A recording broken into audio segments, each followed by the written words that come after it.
Hi guys, ನಾವು ಇವತ್ತು ಹೋಗಿದ್ವಿ. ನಾವು ನಮ್ಮ ಫ್ರೆಂಡ್ಸ್ ಎಲ್ಲ ಜೊತೆ ಸೇರಿ ಒಂದೇ ಟ್ರಿಪ್ ಹೋಗೋಣ ಅಂತ ಎರಡು ಗಾಡಿ ಬಿಡ್ತಾ ನಾವು ಹೋಗಿದ್ವಿ ಆಮೇಲೆ ಬೆಟ್ಟಕ್ಕೆ. ಅದು ಇಲ್ಲಿಂದ ಕನಕಪುರದಿಂದ ಜಸ್ಟ್ 10 ಕಿಲೋಮೀಟರ್ಸ್ ದೂರದಲ್ಲಿದೆ. ಇದೆ ಇಲ್ಲೊಂದು ಸಮಸ್ಯೆ ಖಂಡಿತ ಇದೆ. ಅಲ್ಲಿಗೆ ನಾವು ಬೈಕಲ್ಲಿ ಹೋದಂತೂ ಹೆವಿ ರಿಸ್ಕ್ ಆಗಿತ್ತು. ಅಕ್ಕಿ ಮಾರಕ್ಕಂತೂ ಒಳ್ಳೆ ಪ್ಲೇಸ್ ಅನ್ಕೊಳ್ರಿ. ಅಲ್ಲಿ ನೋಡ್ರಿ ಇವಂತೆ ಅಪ್ಪ ಏನು ಅರ್ಥವೇ ಆಗ್ತಿಲ್ವೇ ಈ ಕೇಸು.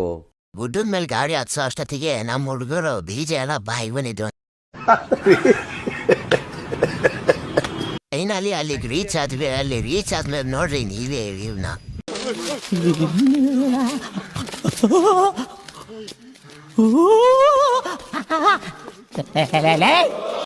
ಅಂತ ಇಂತ ಮೇಲ್ ಬಂದ್ಮೇಲೆ ಈ ಬಂಡೆ ನೋಡ್ರಿ ಗುರು.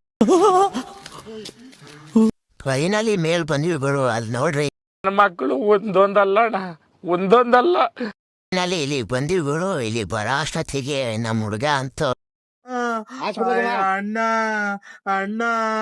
ಮತ್ ರಿಟರ್ನ್ ಗಾಡಿ ಇಳಿಸೋ ಅಷ್ಟೊತ್ತಿಗಂತೂ ಇಂತೂ ಕಷ್ಟಪಟ್ಟು ಗಾಡಿನ ಹೆಂಗೋ ಇಳಿಸ್ಕೊಂಡ್ ಬಂದ್ಬಿಟ್ಟು ಫ್ರೆಂಡ್ಸ್. ಬ್ರೇಕ್ ಕೂಡ ಇಲ್ಲ ಅಂದಿದ್ರೆ ನಮ್ ಕತೆ